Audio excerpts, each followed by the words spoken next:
மாநகர் மன்றம் Brickfields little India வணிக வளாகத்தின் முன் தற்காலிக தீபாவளி சந்தை அமைக்க அதற்கான உரிமங்களை வெளியாட்களுக்கு வழங்குவதற்கு அனுமதி வழங்கியுள்ளனர். டிபிகேஎல்லின் அந்த அனுமதியை எதிர்த்து அங்குள்ள சுமார் 50 வணிக உரிமையாளர்கள் அதிருப்தி அடைந்துள்ளனர்.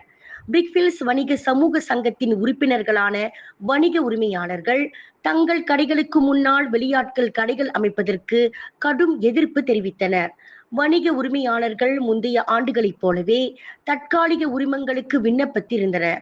மேலும் தங்கள் வளாகத்திற்கு வெளியே வர்த்தகம் செய்ய எதிர்பார்த்திருந்தனர்.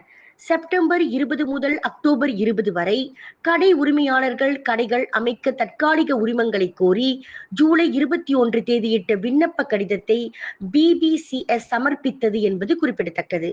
வெளியாட்களுக்கு அனுமதி வழங்குவதற்கான டிபிகேஎல் நடவடிக்கை நியாயமற்றது என்றும் அவர்களின் வணிகங்களுக்கான அணுகலை தடுக்கும் என்றும் அது கூறியது.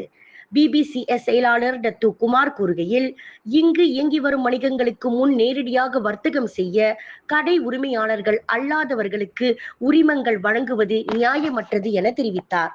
இந்த கடைகள் எங்கள் வணிக நுழைவாயில்களை தடுக்கும் என்றும் நாங்கள் வரி செலுத்தும் கடை உரிமையாளர்கள் மற்றும் ஊழியர்களின் சம்பளம் உட்பட மாதாந்திர செலவுகள் உள்ளது.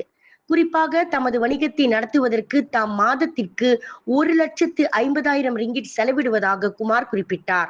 இந்த நிலைமையில் வெளியாட்களுக்கு உரிமம் வழங்குவது எப்படி நியாயம்? கடை உரிமையாளர்களுக்கு உரிமங்கள் வழங்கப்பட்டிருக்க வேண்டும் என்றும் வெளியாட்களுக்கு வேறு இடங்களில் கடைகள் ஒதுக்கப்பட்டிருக்கலாம் என கூறினார். இது ஆரோக்கியமற்ற போட்டியை ஊக்குவிக்கிறது என்றும் பண்டிகை காலத்தில் எங்கள் வருமானத்தை பெருமளவில் பாதிக்கிறது என்றும் அவர் சுட்டிக்காட்டினார். மேலும் கூறுகையில், இப்பிரச்சனைக்கு உரிய தீர்வு காண எங்கள் நிர்வாகம் வழக்கறிஞரை ஒருவரை நியமித்துள்ளது. அவர் மூலமாக முறையான கடிதம் ஒன்று டத்து பண்டார் டத்து ஸ்ரீ மைமுனா ஷரீஃபுக்கு வழங்கப்பட்டுள்ளது என டத்து குமார் மேலும் குறிப்பிட்டார்.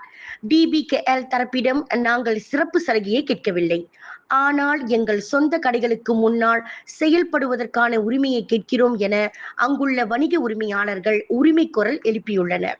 விலையில் மேலும் செய்திகளை தெரிந்து கொள்ள கீழே இருக்கும் பெல் பட்டனை அழுத்துங்கள். உங்கள் ஆதரவை வெளிப்படுத்த லைக் மற்றும் ஷேர் செய்யுங்கள். தொடர்ந்து விண்வெளியுடன் உங்கள் பயணத்தை தொடர்ந்திருக்க சப்ஸ்கிரைப் செய்யுங்கள்.